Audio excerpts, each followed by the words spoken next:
What if I told you that the average property management firm leaves about 30% of its procurement budget on the table? And what if I followed that up with the fact that only 8 to 12% of that comes from not getting the best price they can for the products and services they're using? It's true.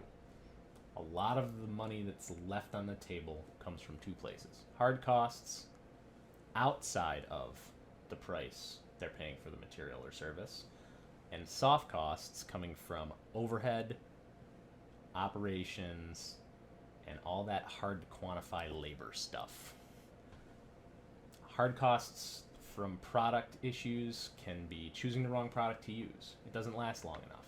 It requires too much maintenance.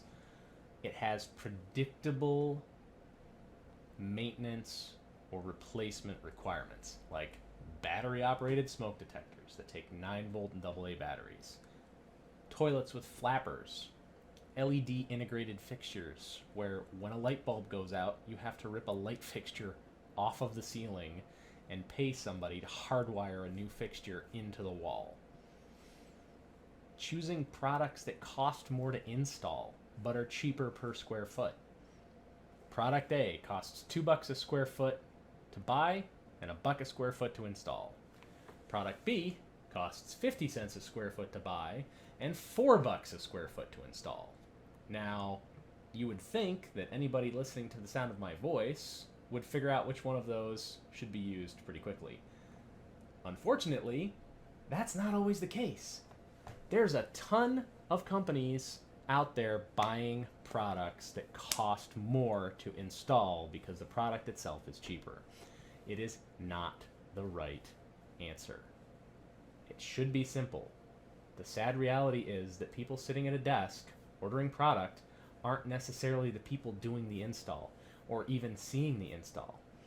They don't see the extra labor it takes to do the job with that product. And it's not their problem or their responsibility. In most cases, their job is to buy the product that they need to meet the right amount of square footage at the cheapest price humanly possible. Hard costs that can be easily avoided and mitigated with a little bit of training and process. And yet still, we see it every day. Soft costs, way, way harder to quantify because it's labor, it's overhead, it's opportunity cost because your cash flow has been reduced by having 10,000 of widget A sitting on a shelf collecting dust until you maybe need one. Do you need inventory on ground? Yeah, probably, realistically. For most things and most properties, yeah, you gotta have some inventory. Do you need so much inventory that you're dealing with shrink and loss from theft, from damages, from having to transport that product from point A to point B? I don't really think you do. There's this thing called just-in-time inventory. It's been really popular for many years now. That's what people should be looking at and using. Computer systems exist that allow you to really manage and maintain it. Shrink and loss is really kind of a thing of the past, and still I walk properties all the time where I walk in and there's hundreds of feet of shelving and half the product on those shelves is covered in dust, costing you money because you could be putting that money to good use somewhere else.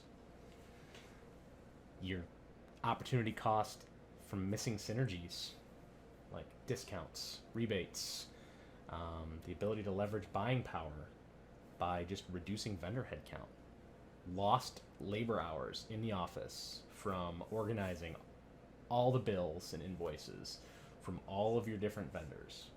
It's a heck of a lot easier to manage 10 or 15 vendors than it is to manage 200 or 300. And yet, I still work with companies who use 200 or 300 different vendors because nobody's ever taken the time to ask why or where they could get the same thing at maybe the same or a better price from somewhere else, because they just don't have time to. It's not in their wheelhouse. They have a job to do, they do it. That doesn't mean that they're there to reinvent the wheel or to change processes.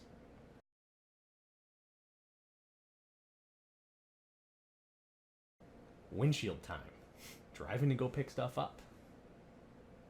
Cost you fuel, cost you lost opportunity cost, again, from not having that person on site to fix problems. They're spending time, they could be fixing problems, driving, picking stuff up and bringing it back. That's a huge, huge loss for every property management company I can think of. Having to meet multiple delivery trucks from multiple different vendors, sometimes in the same day. You could lose 4 hours in one day from having to meet 4 or 5 trucks.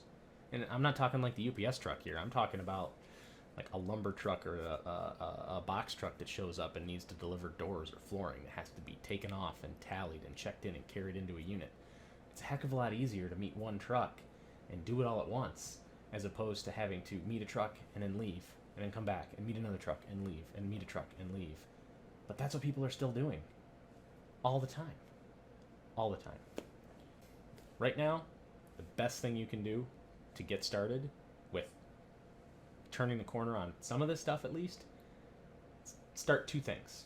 They should be really simple. Start a vendor performance scorecard so that you can really qualify the number of vendors that you're using, the terms they're giving you, how they perform, how do they follow through on what they say they're going to follow through on. Are they charging you the right prices they told you they were going to charge you or not? Simple things like that. And a warranty tracking system of some kind. It can be a spreadsheet, it can be a piece of paper. But if you're using major appliances that you own in units and you're not tracking what your failure rates are, that's what gives you visibility to brands that don't last. Like, all refrigerators aren't created equal. There's a couple brands out there that compressors fail in less than 10 years on a regular basis, and you shouldn't be using them at all. People still use them because guess what? They're cheaper. You get what you pay for. But your capital improvement budget typically doesn't support buying a new refrigerator every 3 years. And yet there are still properties that do it. So start somewhere. Start small. Tallying the number of vendors you have, how they treat you, what your terms are, how they perform on deliveries, give you some visibility to what you're doing. And that warranty tracking will show you, hopefully, what brands work, what brands don't, and which ones need more maintenance than others, and repair calls, repair costs, what brands stick by the warranty and which don't. Same can be said for suppliers. But it's a good start. Thanks, bye.